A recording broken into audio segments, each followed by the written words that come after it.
시청자 여러분 안녕하십니까? 경북 동해안 지역은 오늘 폭염주의보가 내려진 가운데 맑고 후텁지근한 날씨가 이어졌습니다.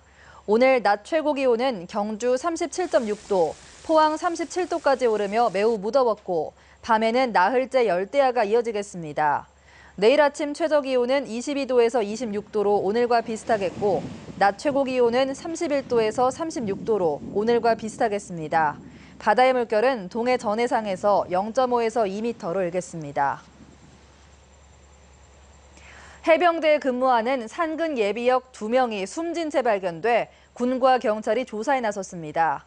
이들은 SNS를 통해 지인들에게 미안하다는 글을 남겼는데 사망 원인을 놓고 의문이 풀리지 않고 있습니다. 박상원 기자가 보도합니다.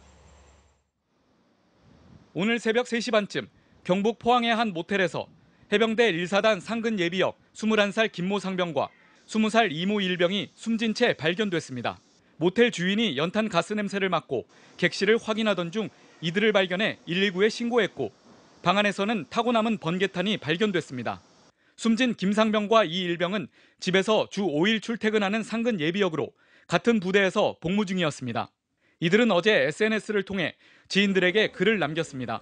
배터리가 꺼져 있어서 그러는데 마지막으로 페이스북에 행정 말림하고 너무 감사하다고 죄송하다고 올라왔었어요. 해병대 측은 부대 안에서 가혹 행위는 없었다고 밝혔습니다. 부대에서는 자살할 만한 이유가 없었던 걸로 지금까지는 확인이 되고 있거든요. 근데 조사 결과가 나와봐야죠. 하지만 이들이 왜 함께 이런 극단적인 선택을 했는지 의문이 풀리지 않고 있어 군과 경찰은 사건 경위를 철저히 조사할 방침입니다. MBC 뉴스 박상환입니다. 대규모 점포 개설 여부를 두고 논란을 빚었던 포항시 두호동 롯데마트는 결국 들어설 수 없게 됐습니다. 포항시는 오늘 두호동 롯데마트 대규모 점포 개설 등록 신청서를 반려했다고 밝혔습니다. 포항시는 롯데쇼핑이 제출한 지역협력계획서가 요건을 충족하지 못했고 지난 3일 열린 유통업 상생발전협의회에서도 7대2로 반려 쪽이 우세했다고 밝혔습니다. 포항시의 이 같은 결정에 죽도시장 상인회와 중앙상가 상인회는 당연한 결과라며 반기는 반면 롯데 측은 아쉽다는 반응입니다. 포항 영일만항 방파제 공사 입찰 과정에서 대형 건설사들이 입찰 금액을 담합한 사실이 드러났습니다. 공정거래위원회는 지난 2009년 영일만항 난방파제 공사 입찰에서 SK건설과 대림산업 등 5개 건설사가 높은 가격의 공사를 수주하기 위해 입찰 금액을 담합한 사실을 밝혀내고 과징금 251억 원을 부과하는 한편 검찰에 고발하기로 했습니다. 포항 영일만항 난방파제 공사는 2천여 원을 들여 방파제 800m를 쌓는 국비 사업으로 당시 SK건설에 낙찰됐는데 조달청과 시공사 간의 법정 분쟁 등으로 1년 넘게 공사가 중단돼 일러도 올 연말에나 완공이 가능할 전망입니다. 폭염 사망 위험도가 높은 지역이 대구 경북에 집중된 것으로 나타났습니다.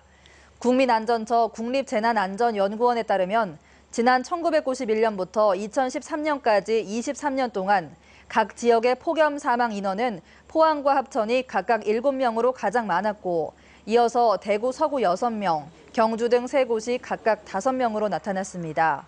지역별 폭염 위험도는 시지역 가운데 제주와 포항이 4.4, 경주 4.3 등의 순이었고 구와 군 지역에서는 대구 동구와 달서구 3.9, 의성 3.1 순으로 높았습니다.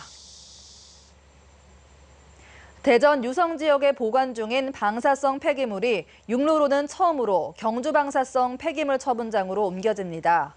한국원자력연구원은 오는 10월부터 대전에 보관 중인 중저준위 방사성 폐기물을 매년 1,200에서 1,800드럼씩 육로를 통해 경주 방패장으로 이송할 계획이라고 밝혔습니다. 대전에는 한국원자력연구원 19,000여 드럼, 한전원자력연료 7,500드럼 등 모두 3600여 드럼의 방사성 폐기물이 있습니다. 고 김대중 대통령의 부인 이희호 여사가 오늘 북한을 방문하면서 북한 공영단의 실크로드 대축전 참여가 성사될지 관심을 모으고 있습니다. 김관용 경북지사는 지난 4월과 최근 2차례에 걸쳐 이희호 여사를 만나 북한 공연단의 경주 실크로드 대축전 참여를 북한 측에 얘기해달라고 건의한 바 있습니다.